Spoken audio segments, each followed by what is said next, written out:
Bonsoir à toutes et à tous les amis, c'est Kat Shine. Aujourd'hui on se trouve pour une toute nouvelle vidéo. Aujourd'hui, vidéo pronostic sur WWE Money in the Bank 2025. Un peu spécial cette fois-ci parce que ce soir on n'aura que 4 matchs. Oui, à peine 4 matchs. Mais vous verrez que ça va, on est plutôt bien fourni pour ces 4 matchs. On va commencer par le premier match. Le premier match, c'est pour le Women's Intercontinental Championship. Lyra Valkyria va défendre son titre une nouvelle fois face à Becky Lynch. Si Becky Lynch gagne le match, Lyra Valkyria va devoir lever le bras de Becky Lynch et reconnaître du coup qu'elle est incroyable. L'autre fois, du coup, pour mes pronostics de Backlash, j'avais prédit que Becky Lynch aurait gagné le titre. Enfin, allait gagner le titre. Et au final, elle a perdu en roll-up en plus. C'était un bon match, j'avais bien aimé. Mais j'étais un peu surpris de la fin, j'avais pas trop aimé. Et j'aimerais bien quand même que Becky gagne le titre. Même si, je fais une petite aparté, je regarde plus du tout les shows Raw et SmackDown en ce moment.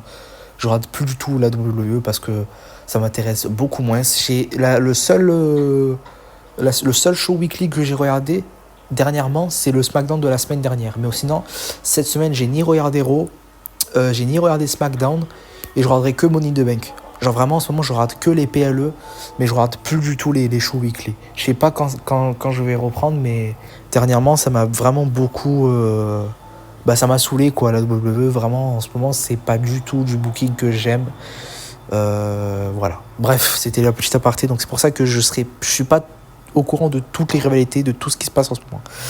Mais j'ai pas vu les promos du coup, si on me demande, j'ai pas du tout vu les promos de la Valkyria entre Becky Lynch et du coup je vois pas du tout, je sais pas du tout qui va gagner. Là c'est vraiment on va dire, je vais juger, enfin c'est vraiment de la chance, hein. Mais j'ai envie de voir Becky Lynch championne, même si je sais qu'elle va perdre, mais je veux voir Becky Lynch championne. Le prochain match, c'est le Money in the Bank ladder match féminin entre 6 femmes. Donc, c'est Stephanie Vaquer contre Alexa Bliss, contre Roxanne Perez, contre Naomi, contre Rhea Ripley, contre Julia. Donc, c'est quand même... on peut voir sur la carte qu'il n'y a que des noms assez frais, hein, des nouveaux noms. Hein, Stephanie Vaquer, Roxanne Perez et Julia, qui sont arrivés du coup dans le roster principal. Roxanne Perez, j'ai vu dernièrement qu'elle était, je crois, du côté de Judgment Day, hein, si je dis pas de bêtises. Bref, j'ai pas du tout suivi ce qui se passe. Qui je vois gagner? Rhea Ripley. Allez, je vais éliminer les gens, comme ça sera plus facile. Rhea Ripley, je la vois pas du tout gagner, hein, c'est une star. Stephanie Vaquer, je pense pas. Roxanne Perez, pareil. Julia, pareil. Alexa Bliss, elle est un peu dépassée quand même, je trouve. Hein. Il est totalement pourri son personnage, j'aime pas du tout. Et je mettrais Naomi, parce que dernièrement j'avais beaucoup aimé son heel turn.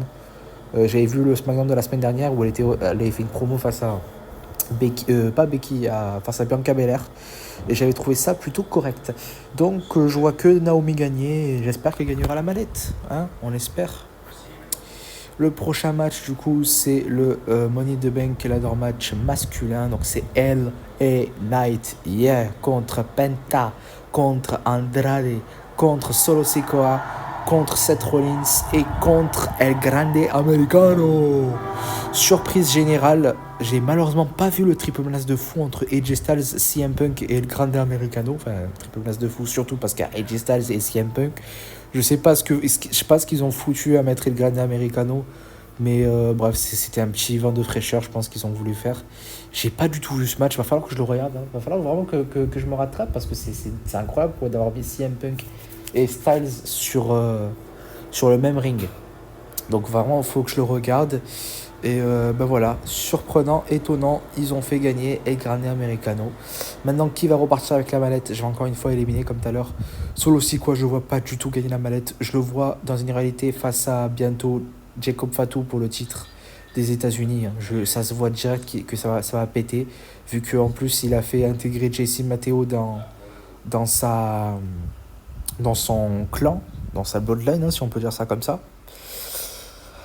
Donc je le vois pas gagner. Penta, Zero Miedo, pas du tout. Andrade, pas du tout. Je suis désolé, mais il est dépassé. Un Grande Americano, pas du tout. Ça se joue entre Rollins et LA Knight. Rollins, en vrai, c'est une légende. Hein.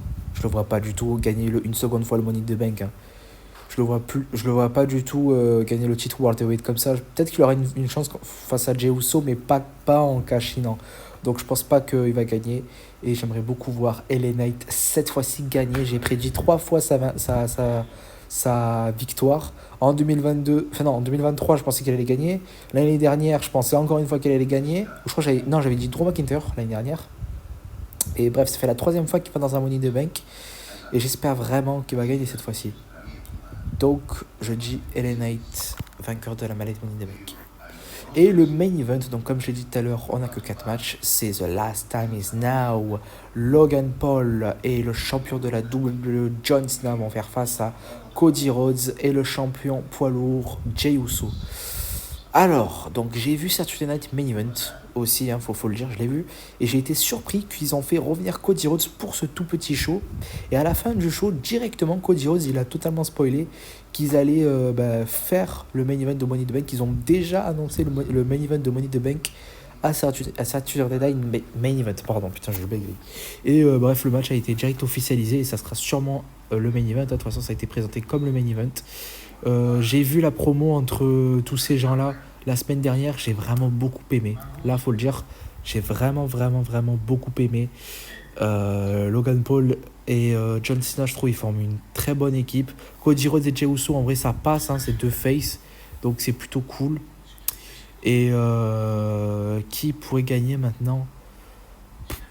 En vrai, c'est compliqué. Je verrais bien, en fait, l'équipe de Cody Rhodes et Jey Uso gagner, et Cody Rhodes fait le tomber sur Cena, pour un petit peu le provoquer, parce qu'on a bien compris qu'il veut reprendre le titre de la WWE.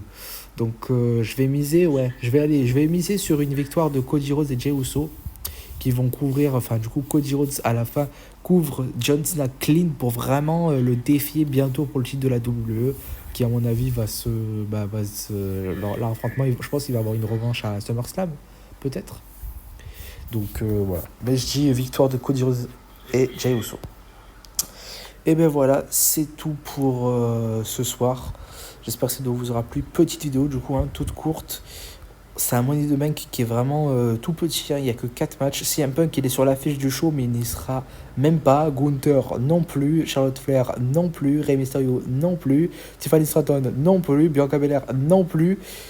Ça fait beaucoup de non plus. Et Jacob Fatu non plus. Je sais pas ce qu'ils ont foutu sur ce poster à mettre des gens qui n'y seront même pas. Mais c'est pas grave, ça a été quand même très surprenant, cette toute petite carte qu'ils ont fait. Ils ont même pas mis CM Punk dans le ladder match. Je pensais vraiment que Punk allait gagner. Ils ont mis Grande Americano à la place, quoi. Donc écoutez, c'est vent de fraîcheur si vous voulez. Un peu déçu qu'ils mettent que 4 matchs alors que c'est quand même Money in the Bank, c'est pas n'importe quel pay-per-view. C'est considéré comme un pay-per-view, enfin l'un des pay-per-view les plus, on va dire, importants de l'année. Maintenant, on dit souvent qu'à la WWE, il n'y a pas un Big Four mais un Big Five, en comptant du coup le Royal Rumble, WrestleMania, SummerSlam, Money in the Bank et Survivor Series. Et voilà, bref, j'ai arrêté de dire des conneries. Si vous voulez regarder le show, c'est simple, vous le regardez soit sur Netflix via un VPN, soit sur le Network à 1h du matin en française, commenté par Nadjer Mohamedi et Christophe Ajus. C'était tout pour aujourd'hui, j'espère que cette vidéo vous aura plu, que vous étiez d'accord avec moi. Si vous n'étiez pas d'accord avec moi, dites-le moi en commentaire. Mettez des likes s'il vous plaît pour qu'on atteigne enfin les 100 abonnés, même si je sais évidemment que je poste plus du tout de vidéos. Ça me ferait énormément plaisir d'atteindre les 100 abonnés, ça fait longtemps que je suis sur YouTube, donc j'aimerais beaucoup qu'on atteigne ces 100 abonnés, donc abonnez-vous s'il vous plaît, ça me ferait plaisir. Bref, c'était Catch Island, ciao.